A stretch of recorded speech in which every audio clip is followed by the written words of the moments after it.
Hello everyone, कैसे हो आप सब। आज मैं अपने टॉपिक से एक डिफरेंट टॉपिक पढ़ाने वाला हूँ। बहुत ही सिंपल टॉपिक है। वो टॉपिक है हमारा न्यूटन्स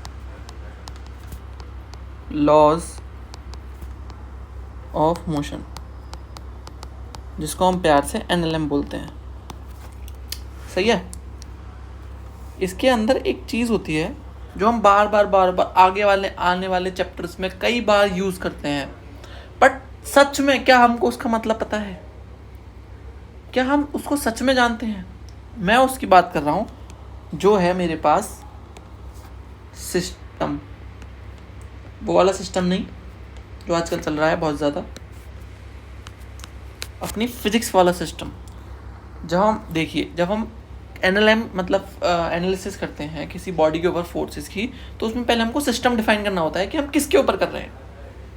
ये सब स्टेप्स मैं भी आपको पढ़ाऊंगा जब NLM पढ़ाऊंगा। लेकिन आज एक बहुत ही सिंपल टॉपिक जो मैं आपको समझाने वाला हूँ वो है सिस्टम।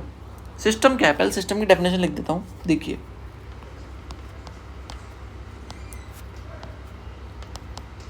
अ सिस्टम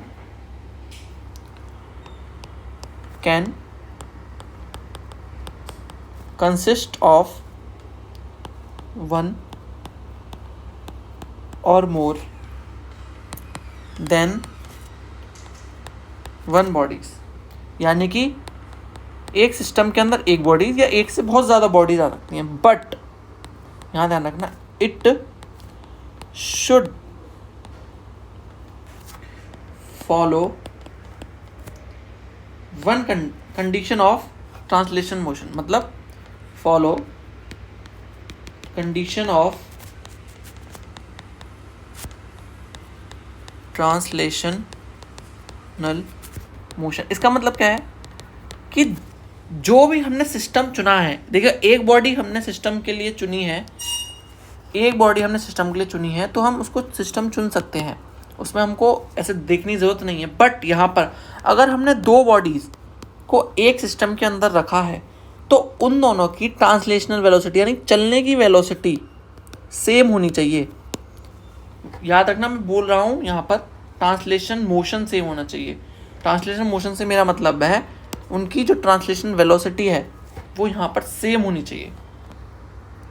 एक एग्जाम्पल से सब क्लियर कर देता हूँ। ये एग्जाम्पल मैंने SCV में देखा था। SCV का एक अच्छा एग्जाम्पल है, सर को धन्यवाद करना चाहूँगा मैं। बट यहाँ पर देखिए, लिखते हैं, देखो ये कोई सरफेस है, यहाँ पर एक पुल्ली बंधी हुई है, यहाँ पर एक ब्लॉक रखा है, इस ब्लॉक के ऊपर एक और ब्लॉक रखा है, इससे एक ब्लॉक कनेक्टेड है, इससे एक और ब्लॉक कनेक्टेड है। अब ये ब्लॉक जा रहा है ऐसे, यहाँ पर एक डिस्क लटकी हुई है, इससे एक ब्लॉक कनेक्टेड है, और यहाँ पर हमारे पास जो सरफेस है, सरफेस का कवाड़ा हो गया ये है, और यहाँ पर क्या है, एक मिनट रुकिए, मैं दोबारा ही बना देता हूँ। देखो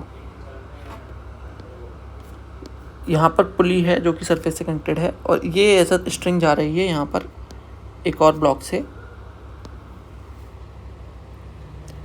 और इधर एक आदमी खींच रहा है मस्त आराम से। एक बहुत ही इम्पोर्टेंट, यहाँ पर मैं क्या नंबरिंग डाल देता हूँ सबका।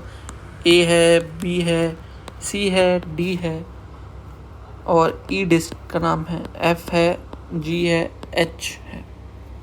अब यहाँ पर एक बहुत ही इम्पोर्टेंट स्टेटमेंट लिखने जा रहा हूँ मैं। नो फ्रिक्शन प्रेजेंट एनीवेयर, यानी कहीं भी फ्रिक्शन नहीं है। लेकिन यहाँ पर होगा भाई, ऐसा मत सोचना कि यहाँ पर नहीं है तो बंदा खिसका कैसे रहा है। यहाँ पर है, इसके पास है फ्रिक्शन, यानी इसके पैरों में फ्रिक्शन है, बस ऐसे समझ के रख लो। अब बात करते हैं, देखिए क्या मैं, पहली बात तो ये कि हर एक सिंगल बॉडीज अपने आप में सिस्टम है। तो मेरे पास A एक सिस्टम है, B एक सिस्टम है, C एक सिस्टम है, D एक सिस्टम है, E भी सिस्टम है, F भी सिस्टम है, G भी सिस्टम है, और H भी सिस्टम है। ठीक है, अच्छा एक काम करते हैं ना, लेकिन क्या गड़बड़ होगी इससे, चलो रहने देते हैं। अब फ्रिक्शन नहीं है कहीं भी, तो मुझे एक बात बताइए सिंपल सी, क्या ए प्लस बी एक सिस्टम होगा? बताओ, ए प्लस बी एक सिस्टम होगा? देखो, किसने यहाँ फोर्स खींचा, ये खींचा, फ्रिक्शन नहीं है तो ये भी ऐसे खींचेगा, ये भी खींचेगा। तो बात बताइए, यहाँ भी देयर इज नो फ्रिक्शन, तो बी वाले की वेलोसिटी, बी वाले के ऊपर क्या कभी कोई फोर्स लगेगा? नहीं, बी वाला जहाँ है वहीं रहेगा।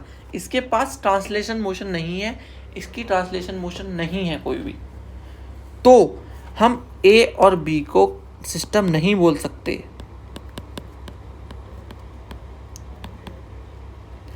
क्योंकि ए और बी का ट्रांसलेशन मोशन नहीं है सेम। बी की वेलोसिटी इधर है और इसकी वेलोसिटी 0 है, समझे?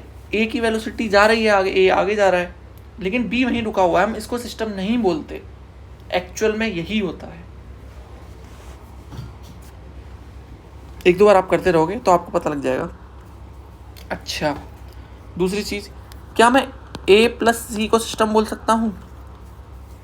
हाँ, ए और सी को सिस्टम बोल सकता हूँ, क्योंकि इनएक्सटेंसिबल स्ट्रिंग है और स्ट्रिंग की लेंथ चेंज नहीं हो रही है, तो जैसा सी जाएगा वैसा ही ए जाएगा, तो इसको सिस्टम बोल सकता हूँ। यानी कि उनका ट्रांसलेशनल मोशन, उनकी वेलोसिटी सेम है। अब यहाँ पर एक बहुत अच्छा सवाल आता है, क्या मैं ए प्लस बी प्लस सी को सिस्टम बोल सकता हूँ? नहीं, क्योंकि वही सेम कंडीशन आ गई। ए और सी तो साथ चल रहे हैं, ए भी इधर चल रहा है, सी भी इधर चल रहा है, बट बी रुका हुआ है।